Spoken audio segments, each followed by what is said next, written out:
Eu vou pedir que você se aproprie da sua Bíblia, seja ela eletrônica, seja ela em papel, como esta que eu tenho aqui agora, para que a gente consiga estudar o tema que eu separei para esta noite. Eu tenho no meu coração uma preocupação como pastor sobre as ovelhas, os membros, sobre você que está sobre nossa responsabilidade. E a responsabilidade que um pastor tem, ela é muito grande, né? Tem alguns textos na Bíblia que falam diretamente aos pastores e que Deus vai cobrar de uma maneira diferenciada essa responsabilidade quando Ele voltar. E quando a gente prepara os temas, eu fico pensando no que eu posso trazer para você para te ajudar na sua jornada cristã, para que você seja mais semelhante a Jesus. E nesta noite eu quero lembrar a você que a gente está no mês de novembro, e no mês de novembro a gente tem um tema aí social que é o Novembro Azul, onde é levantado a bandeira, principalmente para nós homens, para a gente ter um cuidado maior sobre a nossa saúde, um olhar diferenciado sobre como nós estamos cuidando do nosso corpo, que é o templo do Espírito Santo, cuidando da nossa mente, que é o nosso quartel-general.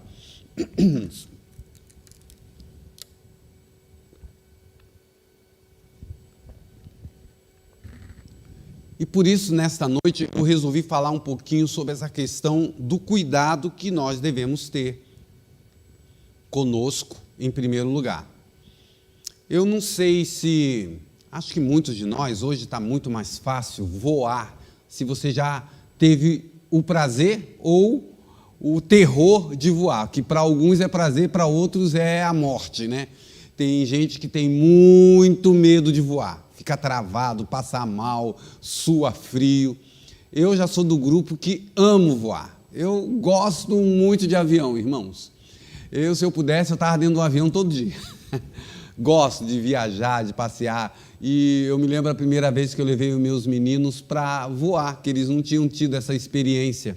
E a gente fez um voo Rio-São Paulo, um bate e volta. Era baratinho, dava para levar a família. E fomos aqui pelo litoral, vendo ali o mar. E é muito bonito.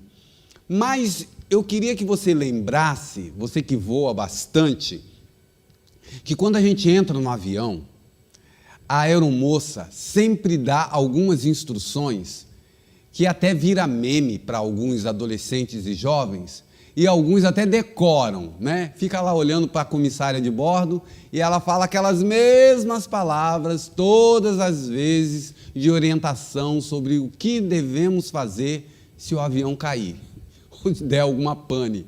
E eu busquei na internet, que eu não decorei aquele negócio todo, que é muita coisa, mas eu quero compartilhar com você uma parte da fala da aeromoça, da comissária de bordo, que é muito interessante.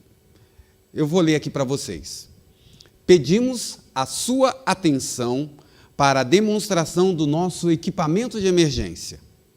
Em caso de despressurização, máscaras individuais cairão automaticamente dos painéis acima dos seus lugares. Neste momento, puxe as máscaras mais próximas para liberar o oxigênio. Aplique-a sobre o nariz e a boca. Ajuste o elástico à volta da cabeça e respire normalmente. Passageiros viajando com crianças ou alguém que necessite de ajuda, lembramos que deverão colocar suas máscaras primeiro para, em seguida, auxiliá-los. Bom, essa é uma parte da fala que a comissária de bordo sempre fala quando a gente entra no avião para viajar. Mas o que chama atenção é esta questão da máscaras cairão descerão do assento, e a orientação que diz assim: se você estiver viajando com alguém que precisa de ajuda, primeiro você coloca a máscara em quem?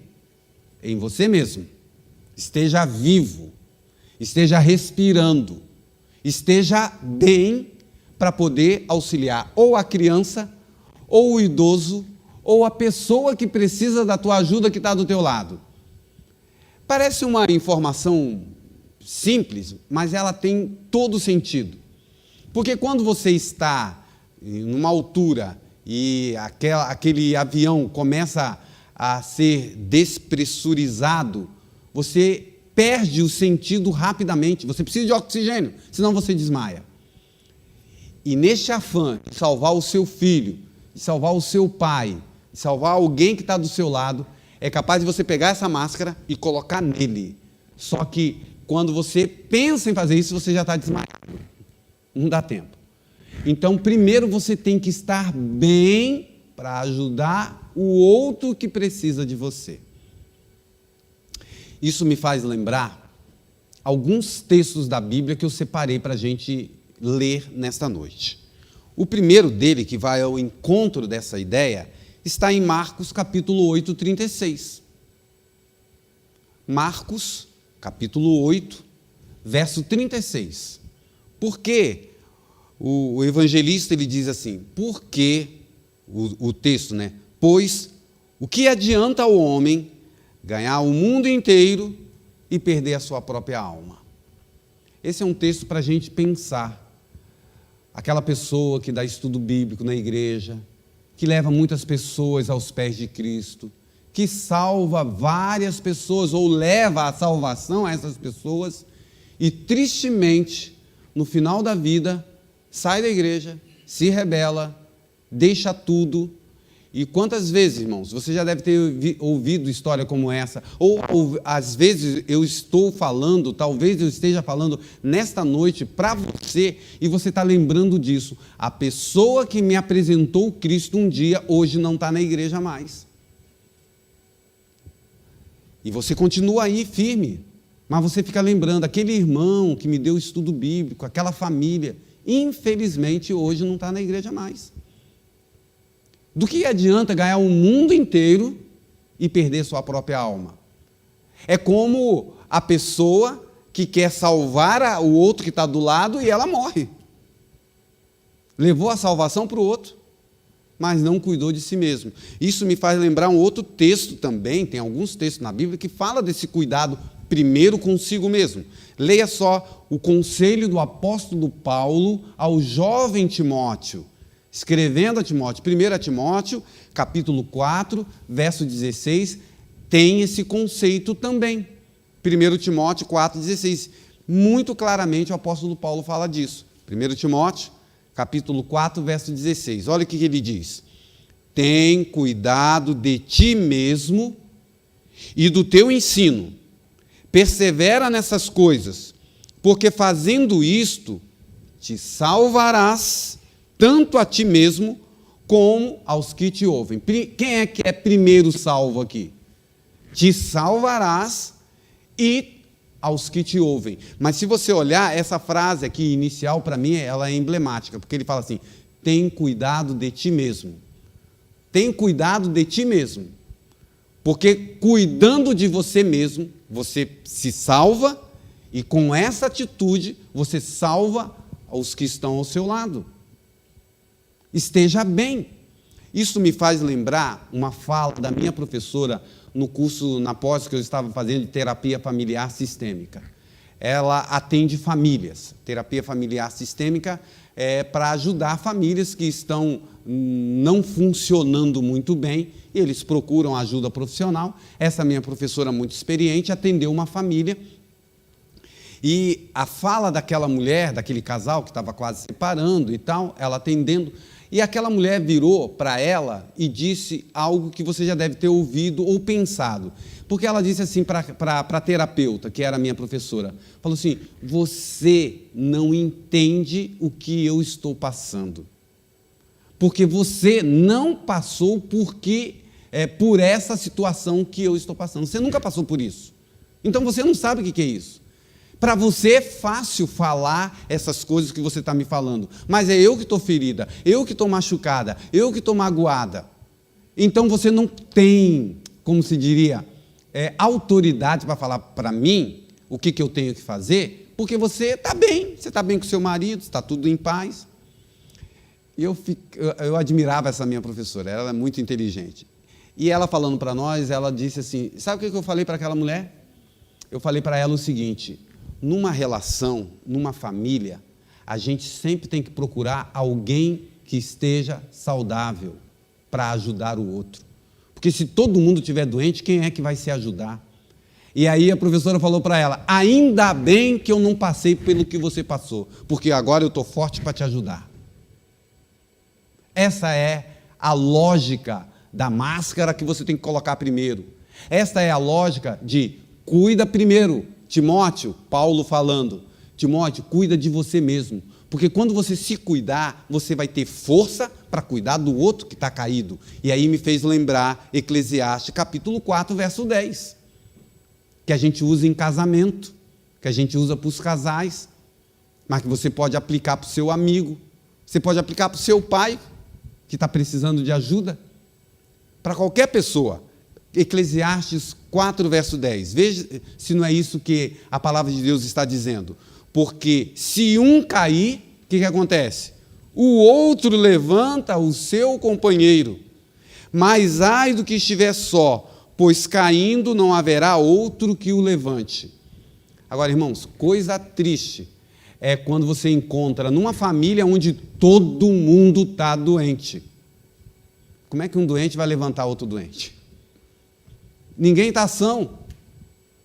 Então, quando a gente vai tratar em terapia familiar, eu me lembro que uma das técnicas, da orientação que eu recebi, é que quando você pega uma família disfuncional, você vai procurar qual o membro daquela família é o mais forte e vai trabalhar com ele, para ele ajudar os demais.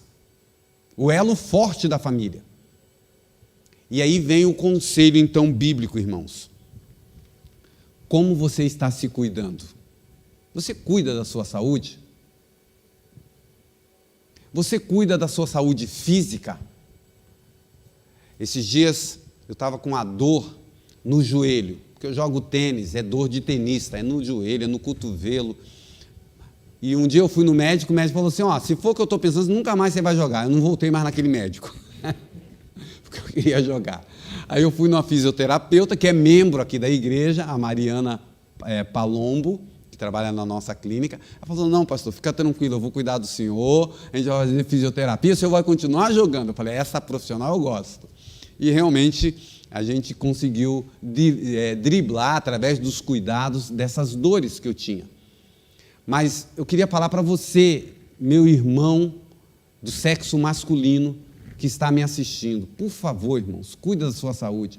O homem, ele tem um problema muito sério, que eu já ouvi alguns dizerem assim, eu tenho uma saúde de ferro, nunca fui no médico.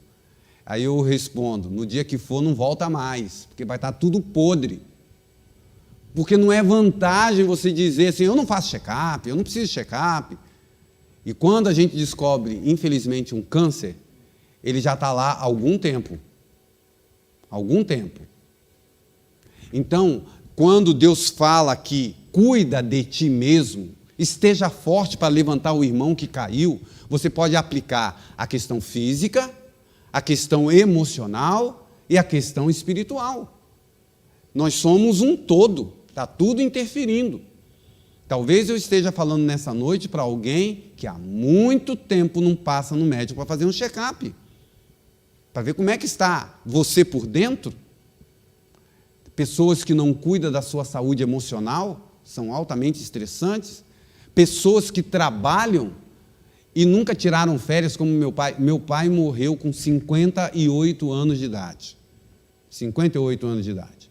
Ele tinha problema de hipertensão, morreu do coração. E eu não falo isso com orgulho. Meu pai era autônomo, ele era mestre de obra. E nessa reforma eu estou virando mestre de obra de novo, viu, irmão? Eu venho nessa obra aqui todo dia. E lembrando lá do tempo que eu era peão de obra e acompanhava meu pai. Mas o meu pai, eu tenho certeza, irmãos, que o meu pai morreu porque ele não tirava férias, porque autônomo não tira férias. Eu não lembro de uma vez que a minha família saiu de férias com o meu pai. Trabalhava que nem um louco. E era um cristão, filho de Deus, ancião de igreja. E tem gente que fala assim, eu vendo minhas férias todo ano. É para comprar um negocinho, comprar não sei o quê. Eu não consigo tirar férias. Eu fico uma semana em casa, já me dá comichão, eu tenho que ir trabalhar. Isso é vício no trabalho, isso faz mal, irmãos. Desculpa, irmãos, eu fui criado desse jeito, e eu criei, acho que, uma ojeriza em não tirar férias. Eu tenho que tirar férias. E, de preferência, 30 dias seguidos. Não gosto de tirar férias picado, não. Porque os especialistas dizem que quando a gente tira as férias, na primeira semana o corpo não relaxa. A partir da segunda semana que começa a relaxar.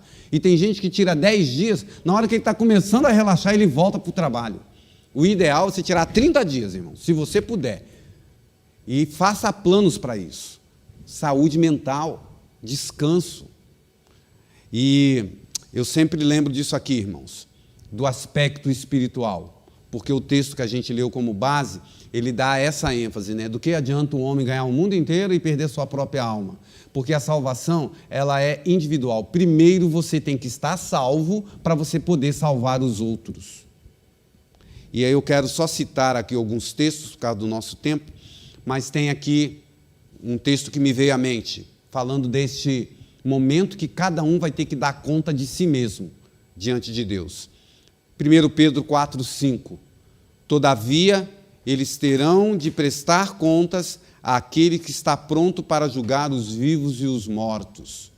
Falando deste momento em que cada um individualmente vai dar conta do que fez ou deixou de fazer. 1 Pedro 4,5. Outro texto, Romanos 14, verso 12. Romanos 14, verso 12. Deste modo, cada um de nós prestará contas de si mesmo a Deus. Motivo de louvor, não de tropeço. Romanos 14, 12. A salvação é individual. A salvação não é por igreja. Serão todos os membros do distrito de Cotia. Serão todos os meus filhos que moram comigo. Cada um vai responder por si mesmo. E eu lembrei aqui de um outro texto, Mateus 12, 36. Por isso vos afirmo que toda a palavra fútil que as pessoas disserem, dela deverão prestar conta no dia do juízo. Cada um fala por si mesmo, então é individual. Aquilo que eu falo, eu vou prestar contas a Deus. A salvação é individual. Veja esse texto aqui e com ele eu quero terminar esse nosso estudo desta noite, para a gente pensar um pouco mais. 2 Coríntios, capítulo 5, verso 10. Acha aí na sua Bíblia, 2 Coríntios, capítulo 5, verso 10. Porquanto, todos nós deveremos comparecer diante do tribunal de Cristo, a fim de que cada um receba o que merece em retribuição pelas palavras praticadas por meio do corpo, quer seja o bem, quer seja o mal. Perfeita reconciliação com Deus. Cada um de nós dará conta do que fizermos, do que falarmos, individualmente. Eu anotei aqui em algum lugar, deixa eu ver se eu pulei ou acabei não trazendo para cá. Deuteronômio 24, 16. Esse texto é interessante. Deuteronômio 24, 16. Os pais jamais deverão ser mortos em lugar dos filhos, nem os filhos em lugar dos pais. Aí vem, cada um cumprirá sua pena e morrerá, e se for necessário, por seu próprio pecado. E Ezequiel 18 diz que todas as almas são do Senhor, a alma que pecar, essa morrerá. E ali o contexto de Ezequiel 18 diz que o pai não salva o filho, o marido não salva a esposa, a salvação é cada um vai dar conta de si mesmo. Então, dentro dessa linha de raciocínio que a gente está criando, a gente volta lá no início. Esteja bem, esteja salvo para salvar. Como está o seu contato com Deus? Como está a sua saúde física? Como está a sua saúde mental? Cuide de si mesmo. Eu gosto sempre de lembrar que a gente não pode confundir a questão do egoísmo com a autoimagem. E às vezes as pessoas, o orgulho, né? O egoísmo, o orgulho com a autoimagem. Porque também existe um texto na Bíblia que diz assim, ame ao próximo como a ti mesmo. Você deve se amar, você deve se cuidar, porque desta forma você vai conseguir cuidar e amar do seu próximo. Que nessa semana você tome a decisão de ir lá no proctologista, homem, fazer o toque retal, para ver se a sua próstata está bem, se você não precisa cuidar de um câncer que começou e você nem sabe.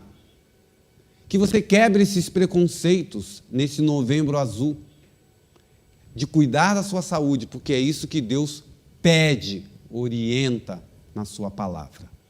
Que o Senhor te abençoe, que o Senhor te guarde, que o Senhor faça resplandecer o seu rosto sobre ti e te dê a paz. Amém.